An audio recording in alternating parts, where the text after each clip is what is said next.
The knife hit the cutting board 3 seconds after the door opened, not because Lena Caruso was startled, because she had been mid-stroke on a half-inch dice, and she was not the kind of person who stopped for doors. The sound was clean and deliberate. She did not look up. She registered the change in air pressure, the particular stillness that came from behind her. The way the two men near the service entrance went very quiet in a manner that had nothing to do with professional courtesy. She registered all of it. She kept cutting. The kitchen on the 3rd floor of the Moretti townhouse on the Upper East Side was not what Lena had expected when her father called 3 weeks ago and told her he had found her something. She had expected something good. She had not expected this, a professional kitchen installed inside a private residence, as though a Michelin-starred chef had simply decided to move in and bring the restaurant with them. The range was a La Cornue, matte black, 6 burners, and a solid fuel oven on the right side. The refrigeration units ran the entire length of the north wall. The marble island where she worked was wider than most New York City apartment kitchens, and the knife she was using cost more than her first month's rent in Astoria. She had noted all of these things in the first 40 minutes of her morning. She had also noted the 2 men posted at the service entrance and the one standing outside the main kitchen door. She had filed those observations under the heading of things that were probably normal for a household of this particular kind, which was to say, a household that belonged to a family whose name people in certain parts of this city said carefully. She was halfway through the second shallot when the man behind her spoke. "You didn't stop." The voice was low and even. Not a question, not quite a statement. Lena set the knife down with the same controlled motion she used for everything in a kitchen and turned around for the first time since the door had opened. Dominic Moretti was standing at the far end of the island, still in his coat, which meant he had come directly from somewhere else. He was looking at her the way a person looked at something they had not been prepared for. He was tall, with dark hair going silver at the temples, and a quality of stillness that she recognized from people who had learned, somewhere along the way, that they did not need to move quickly to be the most dangerous thing in a room. "You didn't stop," he said again, and this time it was clearly an observation rather than a complaint. "I was mid-dice." She picked the knife back up and turned back to the cutting board. Stopping mid-dice ruins the consistency. Behind her, no one moved for a moment. Then she heard the coat go somewhere, a chair or a hook, and the sound of him moving around the island to the other side, which put him in her peripheral vision. He looked at the mise en place she had laid out, organized by order of use, labeled in her own handwriting on masking tape, nothing extraneous. He did not touch anything. She gave him credit for that. "My last 3 personal chefs stopped everything when I walked in," he said. "One of them burned a reduction." Lena glanced up once, briefly. "That's a waste of a reduction." She went back to her shallots. He was quiet for a moment, and then he moved to the near side of the island and sat on one of the low stools there, which surprised her because she had assumed he would leave. Men who walked into rooms the way he walked into rooms generally did not stay in kitchens. They checked things. They spoke. They departed. He stayed. He put both hands flat on the marble and watched her work.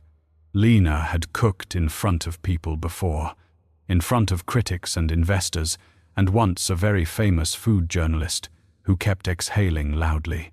She did not find herself performing now.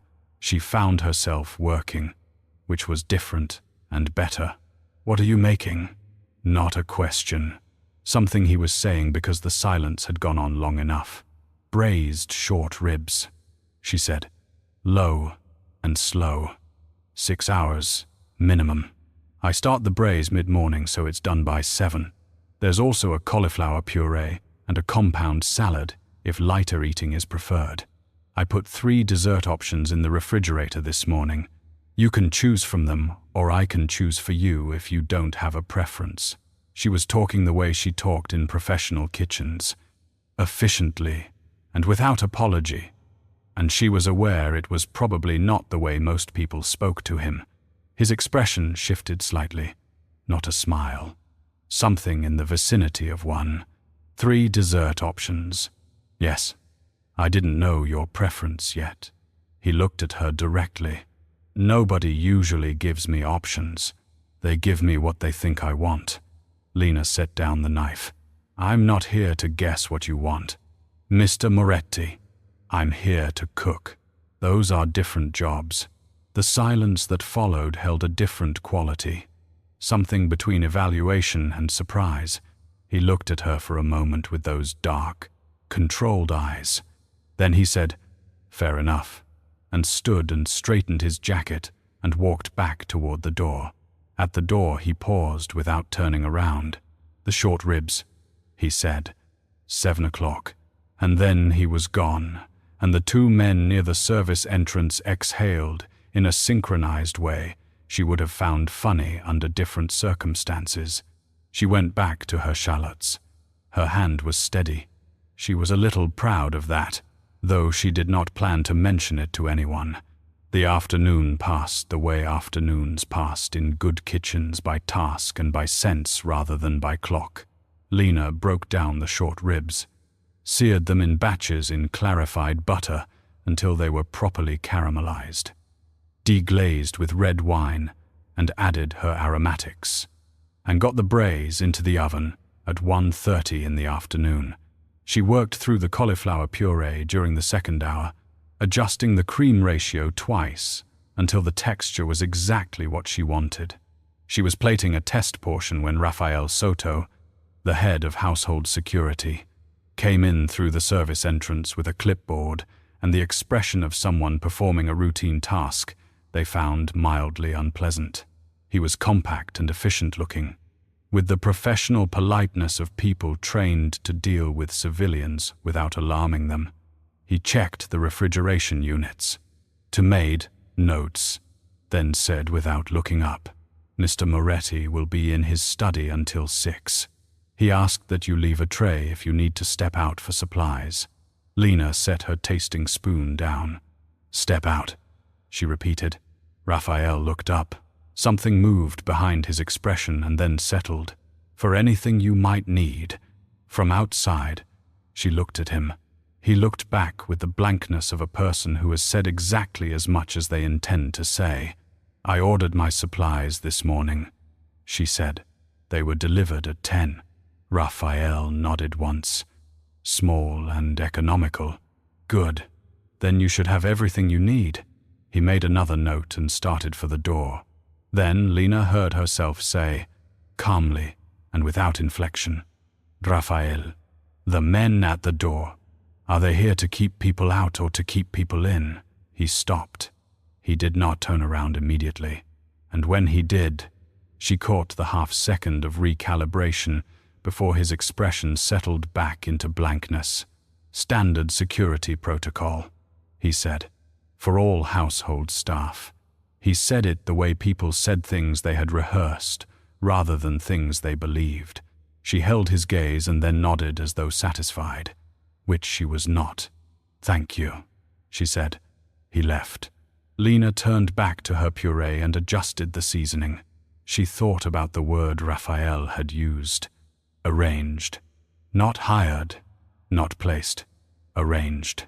Her father had called this a great opportunity, a connection through an old acquaintance, something that would set her up for years.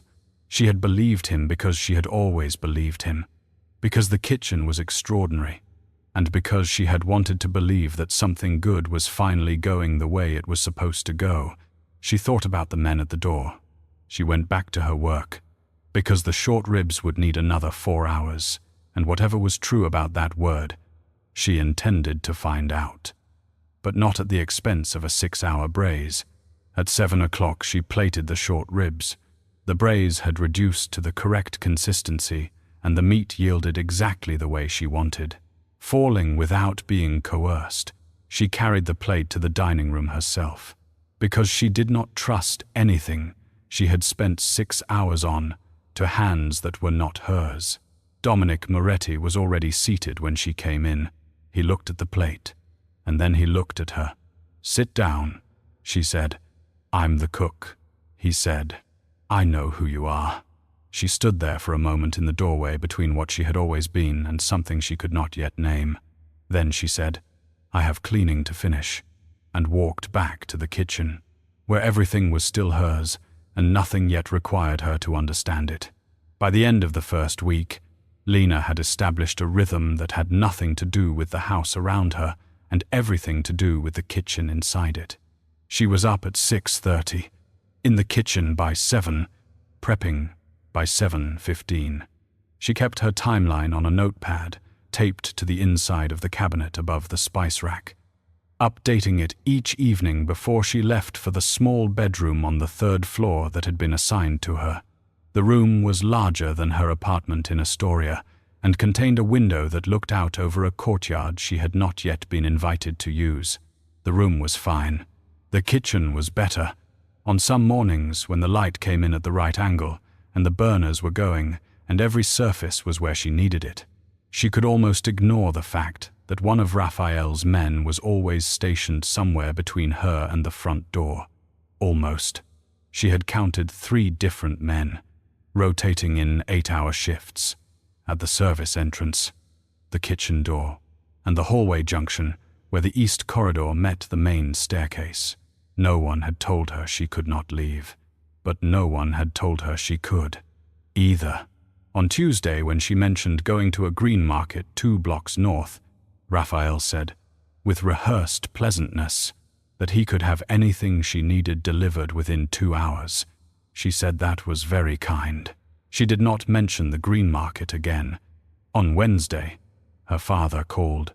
He called at 8:47 in the morning, and his voice had the particular quality she associated with him, asking questions he already knew the answer to. Lena Caruso had a voice that warmed easily, the voice of a man people wanted to trust, which Lena had always thought was one of his best qualities. She was, for the first time, reconsidering that slightly. "How is it?" he said. "The kitchen is extraordinary," she said. "I've never worked with equipment like this," he said. "And Moretti, he's treating you well." She pulled the phone slightly away from her ear and looked at it. "He's treating me like a chef," she said. "Which is what I am," Gianni said. "Good. That's good." And then there was a pause with too much inside it. "Papa," she said, "why would he not treat me well?" Another pause. "Shorter, but denser," he said. "No reason. I just want to make sure you're comfortable." She asked again how he had found the position. Which old acquaintance? Pressing gently where she had not pressed before. Someone who knew someone, he said. The same answer as the first time. And then, "Lena, I'm at work. I'll call you later." And he was gone. She stood in the kitchen holding her phone and listening to the quality of quiet that had replaced his voice. The delay on her phone connection was not a network issue. She had checked on Monday by calling her friend Petra from a different application and getting through immediately, clear as glass. The delay was on incoming calls only and had started on her second day in the house. She filed this alongside the men at the doors and Raphael's careful non-answers under the heading of things that required confirmation before action. She was not the kind of person who moved on incomplete information. She needed facts. She was going to get them, but she was going to finish her stock first. Dominic came in at noon.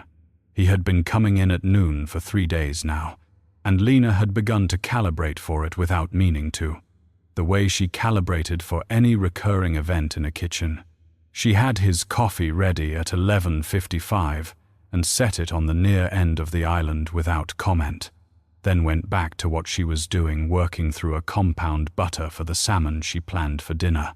He sat on the same stool he had used on Monday, the low one on the near side of the island, and he wrapped both hands around the coffee and said nothing, which she had come to expect.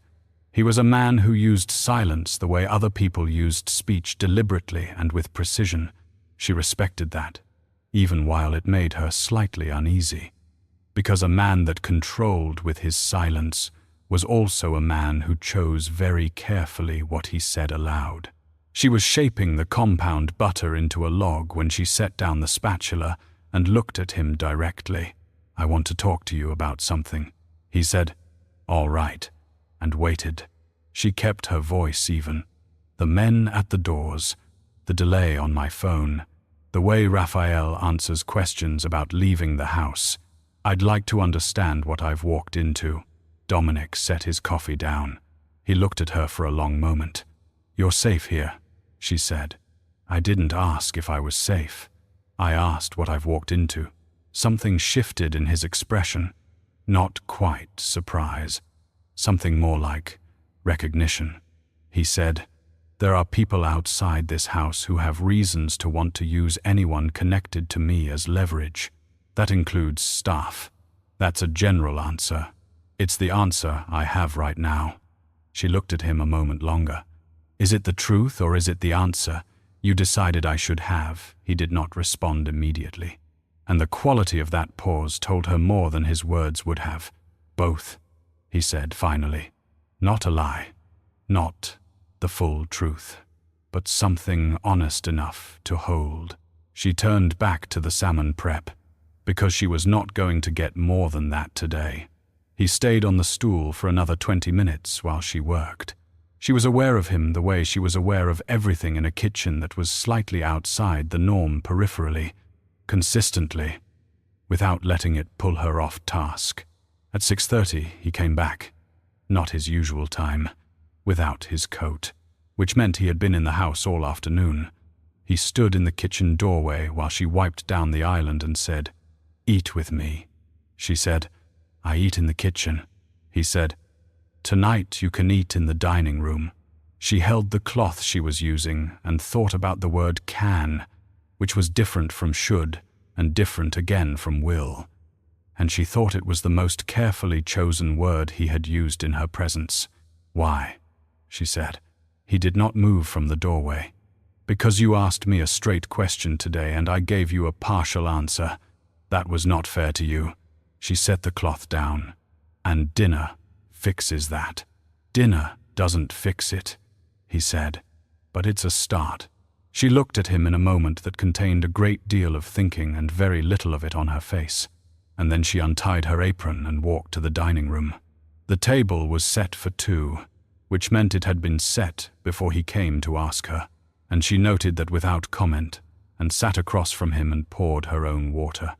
He served himself from the platter she had brought, and for a while they ate in a silence that was not uncomfortable, but something more like a negotiated pause. Two people deciding where to begin. He ate with the focused attention of someone who actually tasted what was in front of them, not performing appreciation, just paying attention. After several minutes, he looked down at his plate and said, "The salmon. What did you do to it?" She said, "Compound butter. Brown butter base with preserved lemon and a small amount of tarragon." He set his fork down briefly. "Nobody has cooked for me like this in a long time." "Like what?" she said. He looked across the table at her. Like the food was the point. She looked back at him. This controlled and careful man, in his controlled and careful house, and she thought that was possibly the most unguarded thing she had heard him say. And she filed it in the same place she had filed everything else about him, which was somewhere she had not yet named. They finished dinner. She collected the plates and returned to the kitchen, and when she looked up from the sink, he had followed her and was standing in the doorway with his jacket undone and his coffee cup in one hand, watching her clean up with the same quality of attention he brought to everything. She said, without turning around, "You can go," he said. "I know." He stayed another few minutes, and when he finally left, the kitchen felt different than it had all week. Not smaller, something closer to the opposite. She dried her hands and stood in the middle of the room she had already made her own. She thought about what her father had said, and the delay in the connection, and the word arranged, and the way Dominic had said both when she asked him whether he was telling the truth. She thought about all of it for a long time. Then she turned off the lights and went upstairs. Because tomorrow she had a 6-hour prep day, and whatever was happening in this house was going to still be happening in the morning, and she was going to need to be sharp. She found it on a Thursday morning, 11 days into her time at the Moretti house. While reorganizing the spice drawer beneath the island, the drawer had belonged to whoever worked this kitchen before her, and she had been using it without fully emptying it, because the previous arrangement was functional enough, and she had had other things to think about. But on Thursday, she pulled the drawer all the way out to wipe it clean, and underneath a folded piece of cheesecloth at the back, pressed flat against the wooden bottom, was a small piece of paper. She unfolded it at the counter. 2 lines, written in a careful and slightly cramped hand she did not recognize. The first line was a name G. Caruso. The second line was a number 340,000. No currency symbol, no further notation, just the number written out in full, the way someone wrote something down quickly but wanted it to be exact. She stood at the counter for a long time with the piece of paper in her hand. The kitchen around her was the same silence it always was, and which now felt entirely different. G. Caruso. Her father's name was Gianni Caruso. The number meant nothing to her yet, but she understood instinctively that it was the kind of number at the center of something she had not been shown. She refolded the paper and put it in the small breast pocket of her chef's whites. Not in the drawer where she found it. Not anywhere visible. She finished wiping out the drawer and reorganized the spices and put the drawer back and started her prep for the day. Her hands moved through the work without trembling, which she was distantly proud of. She was making a lamb ragout that required 2 hours of slow building aromatics first. Then the meat in stages. Then a long reduction that could not be rushed. She gave the work the full weight of her attention because cooking had always been the one thing that could hold all of her attention at once. And right now she needed that more than she had needed it in a long time. He arrived at noon. She had his coffee ready. She did not tell him about the paper. He sat on his stool and she worked, and they were quiet for a while in the companionable way they had been quiet all week. 2 people who had negotiated something between them without saying it outright. Then the kitchen door opened, and Raphael came in, which was not unusual, and behind Raphael came a man Lena had not seen before, he was perhaps 60, silver-haired, with a face that had been handsome once and had organized itself in the intervening years into something that functioned more like a tool than an appearance. He wore a very good suit, and he looked at the kitchen the way certain people looked at spaces they were deciding whether to approve of. Then he looked at Lena, and the quality of that look was different from how he had looked at the kitchen. She understood immediately that this was not an inspection he had planned upon arrival, but one he had decided upon when he saw her. Dominic stood up. It was controlled and unhurried, but it was also the fastest she had seen him move since she arrived. "Marco," he said. The man in the suit said, "I was in the building. I wanted to see the new arrangement." His eyes moved back to Lena in a way that made the word arrangement land differently than it would have otherwise. "This is Lena Caruso," Dominic said. "She manages the kitchen." Marco Fieri looked at her for a moment longer than a person looked at a stranger they had no particular interest in. Then he smiled, the kind of smile that had nothing warm in it, and he said, "Caruso, what a particular name for a cook." She met his eyes. "It's a common enough name," he said. "Is it?" And then Dominic said something low and directed at Marco that she could not fully hear, and they went into the hallway together. Raphael remained in the kitchen doorway with an expression she had learned to read as controlled concern. She went back to her ragout. She adjusted the heat slightly and added a small pour of white wine and watched it come back up to a simmer. Raphael said, from the doorway, "Mr. Moretti asks that you stay in the kitchen this afternoon." She said, "I was planning to." She did not ask why. She had decided several days ago to stop asking why for things she would not get straight answers on, and to wait instead for the information to arrive on its own, which it always did if you were patient. Raphael left. She stirred the ragu and thought about Marco Fieri's eyes on her, and the piece of paper in her breast pocket, and the number 340,000.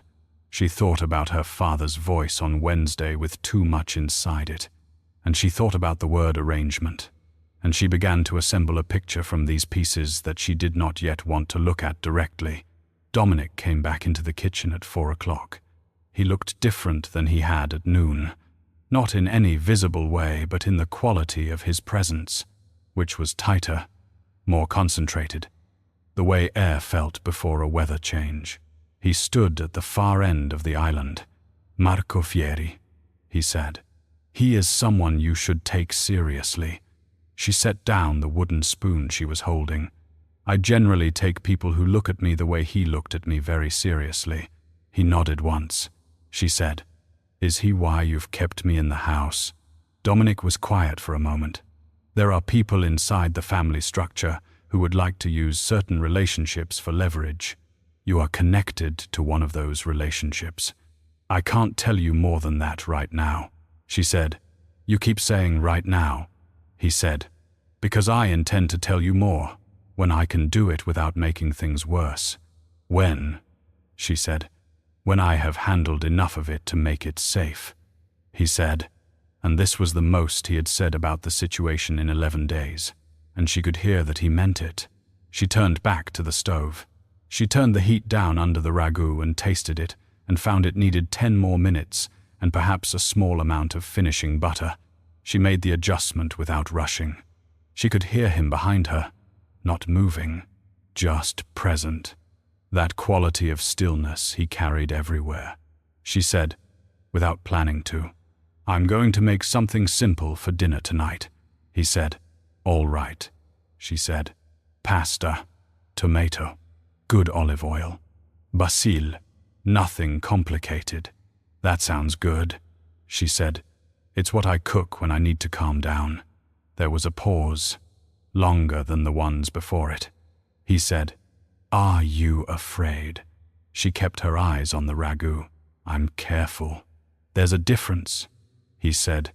"Yes, there is."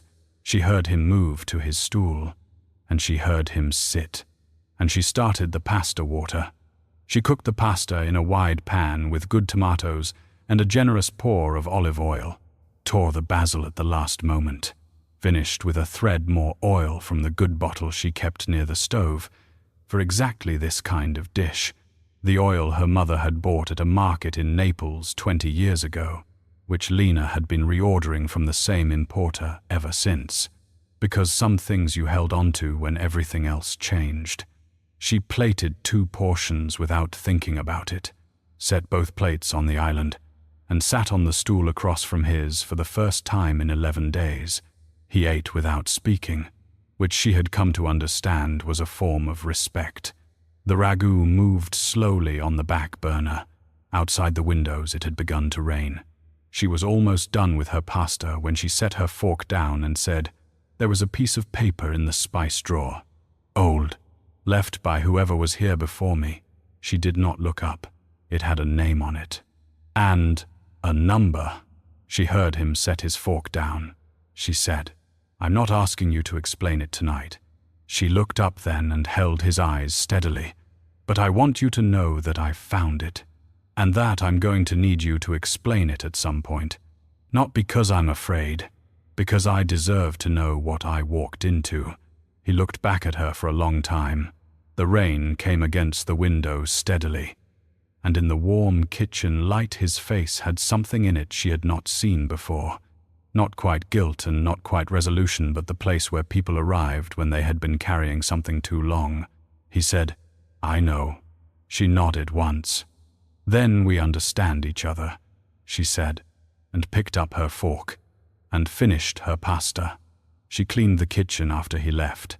She washed both plates and both forks and dried them and put them away, stored the ragu, wiped down the island and the stove and the counters, moving through the routine the way she always moved through it.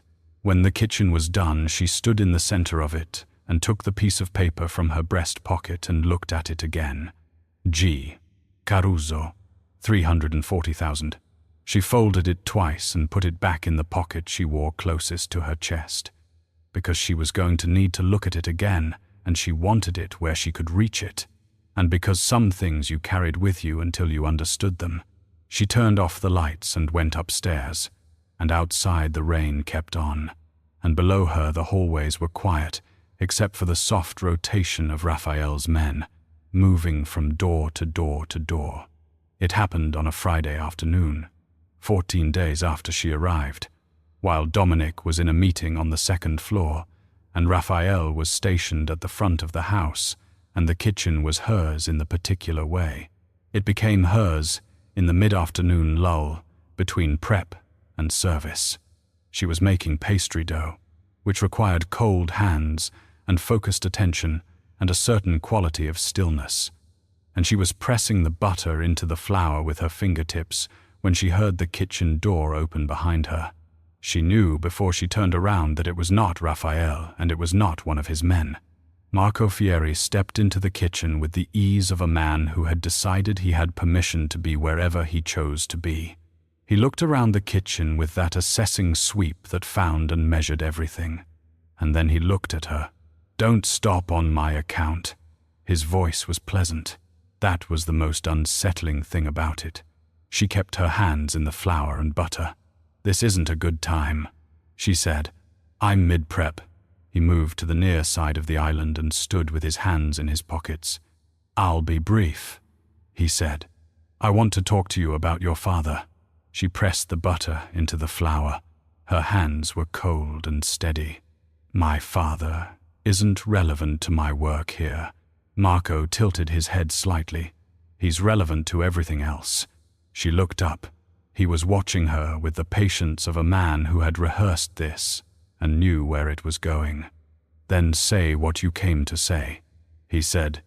Gianni Caruso borrowed $340,000 from the Moretti family through a transit arrangement he participated in as a middleman 18 months ago. The arrangement failed. The goods were lost. The money was not. He said it the way people recited facts they had learned to keep clean of emotion. She had stopped pressing the butter. She did not remember deciding to stop. "The debt came due 4 months ago," Marco continued. "Your father could not pay it. So instead he arranged for his daughter, a talented chef by all accounts, to come and work in this house." He paused. "Not because Dominic needed a chef, because Gianni needed more time. Your father offered you as a form of collateral." The kitchen was very quiet. Outside, the rain that had started Thursday had not yet stopped. She looked down at the pastry dough. The butter had started to warm slightly from her hands, and it was going to be overworked if she came back to it now. She thought about this with a small, remote part of her mind. The rest of her was doing something she could not describe, a kind of rearranging, very fast and very thorough. And when it was done, everything she had understood about the past 2 weeks looked different from the inside. Someone who knew someone. The anxiety in her father's voice on Wednesday that she had filed away. The word arranged. She had assembled a picture, had told herself she was not ready to look at it directly, and now someone had walked into her kitchen and made her look at it directly. It was exactly what she had been afraid it was. She breathed in once through her nose. "Why are you telling me this?" she said. Marco said, "Because you deserve to know." She looked at him steadily. "Try again." Something in his expression shifted, almost admiring. "Because Dominic has known since the day you arrived," he said. "And he has not told you. He brought you here knowing exactly what your father did. He let you believe this was a job. He has been keeping you here because it was convenient, for the family's arrangement, and I suspect for himself, he let that sit for a moment. I thought you should have the full picture, so you can make your own choices. The door is not locked. Miss Caruso, it never was. Then he turned and walked back out of the kitchen, unhurried, the footsteps of a man who had done what he came to do. She stood at the island with the pastry dough in front of her and the flour on her hands, and did not move for a long moment. 340,000. The exact number on the piece of paper. She thought about her father calling on Wednesday with that voice she had been making excuses for her entire adult life. She thought about him sitting somewhere in Queens right now, knowing what he had done, waiting to see if the arrangement would hold. She thought about the word collateral. She had been a loan term. She had been something her father put up to buy himself more time, and he had not told her. And he had put her in a car to the Upper East Side and called it an opportunity. She had believed him because she always believed him, because not believing him required looking at something she had never wanted to look at. The possibility that her father's love for her was real and could also exist alongside a decision that treated her as a thing. She was not going to cry. She noted the possibility and dismissed it, because she was in a kitchen and there was pastry dough she had put work into, and she was not the kind of person who abandoned things mid-process. She put the dough in the refrigerator. She ran her hands under cold water and dried them on a clean towel and stood at the sink, looking at the courtyard she had watched from a distance for 2 weeks. She thought about the door that had never been locked. She heard him before she saw him, his particular quality of movement in the hallway. And then the kitchen door opened, and Dominic was there. He looked at her face and did not say anything for a moment. "He was here," she said. "Not a question." "I know," he said. "I came as soon as Raphael told me." She turned to face him fully. "You knew." "Since the day I arrived." He held her gaze and did not look away. "Yes." One word. "Direct." No qualifications around it. She said, "You let me think this was a job." "It is a job," he said. "The work is real. The pay is real. I did not change any of that. You changed what I understood about why I was here." He took a step into the kitchen. Not far. Just enough that they were not speaking across a room. "Your father owed money to the family. He arranged for you to come here because he believed it would satisfy the debt, or at least delay the consequences. What it did instead was put you somewhere Marco Fieri and others could see you and decide how to use you. I kept you here because keeping you here was the only way I could keep them away from you. If you had walked out that first week, they would have found another way to get to you. Outside these walls I cannot control what they do," she said. "And inside these walls you can control everything." His jaw tightened. "I can protect you. That is not the same as controlling you. It feels the same," she said. "When I'm the one inside." He looked at her for a long time. The rain against the window was softer now. "Almost done. Did you intend to tell me?" she said. "Yes." "When?" "When I had handled Marco enough to make it safe," she said. "And in the meantime I was supposed to keep cooking and not ask too many questions." Something moved across his expression that was not easy to look at. "That was wrong," he said. "I know it was wrong. I told myself I was protecting you from information that would be worse without context. And that was partly true and partly not. I have been trying to figure out for 3 days how to say this to you without it being another manipulation." She looked at him. She thought that was probably the most honest thing she had heard from any man in years. She was furious at him, and she believed him at the same time. Those two things existed together without resolving, which was uncomfortable and real. She said, "I want to see my father. I can arrange that," she said.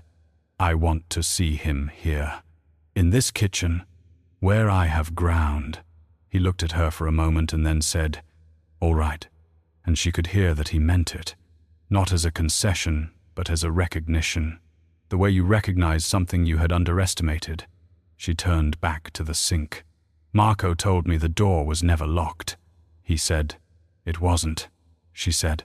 "I want you to understand that I'm not leaving because Marco wants me to leave, not because of your reasons, and not because of his, he said, quietly. I understand, she said. I'm staying in this kitchen because it's mine, and because I'm not finished. She picked up a clean towel and folded it and set it on the rack. Her hands were completely steady. Call my father. Tell him to come tomorrow morning, he said. I will, she said. You can go now. He went. She stood alone in her kitchen for a long time after the door closed. The rain had stopped. The pastry dough was in the refrigerator and would keep until morning. She had a dinner service to get through, and she was going to get through it because she was a professional and because the work was the one thing that had never betrayed her. Not once in nearly 30 years of doing it. And she was not going to let this afternoon take that from her. She put on a clean apron. She turned on the burners. She started dinner. Her father arrived at 9:30 in the morning, 30 minutes later than Dominic had told her to expect him. And when Raphael brought him into the kitchen, Gianni Caruso looked smaller than she remembered. He was a tall man, broad through the shoulders in a way that had made her feel safe as a child.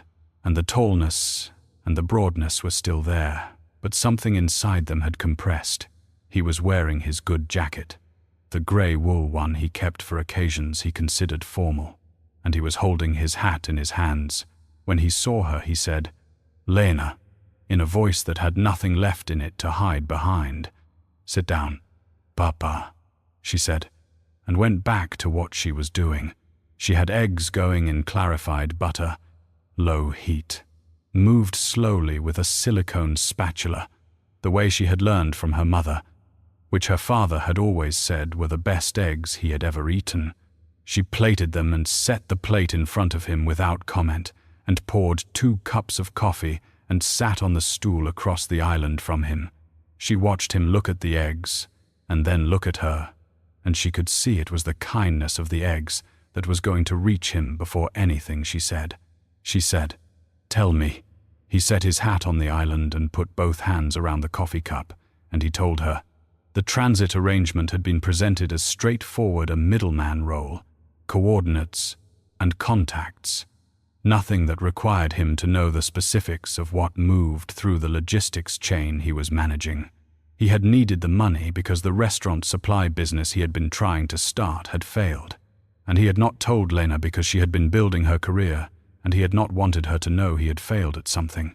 The arrangement went wrong when the shipment was intercepted. The family lost the goods.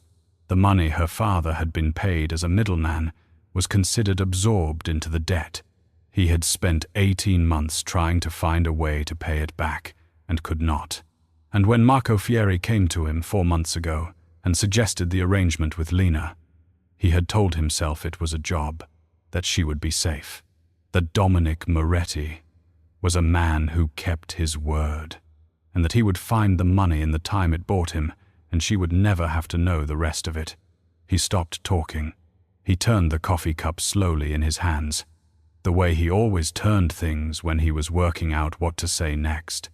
She looked at the cup, then at him, and said, Did you believe that? He set the cup down. I told myself I believed it, he said, and looked at the marble. She said, That's not the same thing. He said, No, it isn't. And for a moment, neither of them moved. She looked at him across the island, and she thought about 30 years of being his daughter, 30 years of his voice warming easily, and his hands broad and steady, 30 years of making excuses for the silences that should have been honesty. She thought, he is a man who loved me, and who did this, and both of those things are true, and I do not know yet what to do with both of them being true. She picked up her own cup and held it and said, I'm not going to tell you it's all right. It isn't. He pressed his lips together and looked at the marble. She said, I'm also not going to tell you that I don't love you, because I do, and that is extremely inconvenient right now. Something crossed his face that might have been the beginning of a sound, and he held it back, and she watched him hold it back. She stood up and pushed his plate 3 inches closer to him across the marble. You're going to need to talk to someone about the debt, someone who isn't me and isn't Marco Fieri. There are things I don't have standing to negotiate and things you shouldn't ask me to negotiate for you. He nodded once. Small and careful. She said, "Eat. They're getting cold." He picked up his fork and took a bite, and he closed his eyes for a moment in the way he always had when he was eating something that reached him somewhere deep. And she thought that grief was a very complicated thing when it lived alongside love, and she was going to need a long time to work through the shape of it, and she was going to do that on her own schedule. He left an hour later. He stopped in the doorway and turned back and said, "Will you be all right?" She said, "I am all right. Right now. Today. I am all right." He put his hand briefly against her cheek, the way he had when she was a child, and the world had hurt her in some small way, and she let him. And then he went. She stood in the doorway for a moment, and then turned back to the kitchen because the pastry dough had been in the refrigerator since yesterday, and it needed to come to temperature. Dominic called the family council at 2 o'clock that afternoon. She learned this from Raphael, who told her with careful neutrality that Mr. Moretti would be occupied until 4 and that she should proceed with dinner prep as normal. She proceeded with dinner prep as normal. She made a stock and broke down a chicken and prepared a herb-roasted half for the evening. And she kept one ear toward the hallway, the way she kept one ear toward a burner. She was not directly watching. At 3:45, she heard voices in the corridor outside. More than one voice, overlapping in the controlled way of men who were disagreeing formally. Then one voice cut through the others. She recognized it as Dominic's. Low and exact. Then silence. Raphael came into the kitchen at 4:10 with his clipboard and stood at the door. "The matter with Marco Fieri has been resolved," he said. "He has stepped down from his advisory position within the family. His role created a conflict of interest that the family found unacceptable." She set down the spoon she was holding and looked at Raphael steadily. He looked back with the particular blankness of a man delivering a prepared statement, and she understood this was the version she was going to receive and that it was the only version she needed. "All right," she said, and went back to the chicken. Raphael cleared his throat. "Mr. Moretti also made a statement to the council regarding your position in this household. His words were, 'Direct your employment here is a personal arrangement of his own choosing and does not fall under any existing family obligation. Your father's debt will be addressed separately and through appropriate channels that do not involve you.'" The kitchen was quiet. She turned to face Raphael and said, "He said that in front of the council." "He did. How did they respond?" Raphael selected his next words with visible care. As people respond when Dominic Moretti has made a decision and is clearly not interested in a discussion, she let out a slow breath she had not known she was holding. "Thank you, Raphael," she said. He nodded once and went. She stood at the counter with her hands flat on the marble and looked at the courtyard outside the window. The courtyard she had watched from a distance for 2 weeks and had never been invited to use. She thought, so that is what that feels like. He came to the kitchen at 6 o'clock. She heard his footsteps in the hallway, and then he stopped at the kitchen door. And she looked up, and he was standing in the doorway with his hands at his sides. "May I come in?" he said. She looked at him. "You have never asked before." He said, "I should have." And she held that for a moment. This controlled and complicated man, who had kept her inside his walls and kept her safe inside his walls, and had not told her the truth, and had stood in front of a family council and cut her free from a debt that was not hers. She thought about all of it, the whole of it, without simplifying any part of it. "Yes," she said. He came in. She plated 2 portions of the herb chicken without asking, the way she had plated the pasta 6 days ago without asking, and set his plate on the island and sat across from him. For the first time since she arrived, she ate dinner in her kitchen without anything unresolved, sitting between them on the marble. He ate in the focused, attentive way he always ate, and after a while he looked at his plate and said, "The chicken," she said, "herb roasted, thyme, rosemary, a small amount of lemon under the skin. He set his fork down briefly. "It's very good." "I know," she said. The thing that in another man would have been a smile, but which in him was quieter and more considered. He looked at her directly. "How are you?" She kept her eyes on her plate for a moment. "I'm working through it," she said. He waited, and she said, "Not tonight," before he could ask if she wanted to talk. He accepted that with a nod and was quiet. She set down her fork and looked at him across the island. "There are things I'm still sorting out. About you, too," he said. "I know," she said. "I haven't decided how angry I am about certain parts of how you handled this." He held her gaze. "That's fair. It might take a while," he said. "I'm not going anywhere," and said it quietly, without weight. The way a person named a fact rather than made a promise. She thought that was exactly the right way to say it. She picked up her fork and finished her dinner. She cleared the plates and washed up and dried everything and put it away. And she was wiping down the island when she said, without looking up, "I've been thinking about what I want to do next. With the kitchen, I want to rearrange the cold storage to improve the workflow, and I want to bring in a few things from a supplier I've worked with before. Better olive oil. A specific sea salt that isn't in the current rotation." He was quiet for a moment. "I'll tell Raphael," he said. She kept wiping down the marble. "Also, I want to go to the green market." She heard him shift slightly on his stool and she looked up. He was watching her with that dark, careful attention. "I'll send someone with you," he said. 2 blocks, she said. He said, "One person stays back. You won't see them unless something happens." She held his gaze, weighing it. It was not what she wanted. It was what was possible right now. And she was a person who understood the difference between those two things and who could work within that difference without losing herself. "Fine," she said. He said, "Saturday, 8 o'clock. The market opens early." She gave him a look. "I know when the market opens." "Of course," he said. And there was the thing that was not quite a smile. She folded her cloth and set it on the rack. She said, "You can stay while I do the final checks. I'm just going through the inventory for tomorrow." He said, "All right," and sat on his stool, the near one on the left side, which had become his stool in the way things in a kitchen became what they became through repetition and use and the slow accumulation of small decisions. She went through her inventory list, and he was quiet and present and unhurried. And outside the window, the courtyard was lit by a single lamp that came on at dusk, and the night was clear. For the first time since she arrived, she did not need to think about what she was staying for.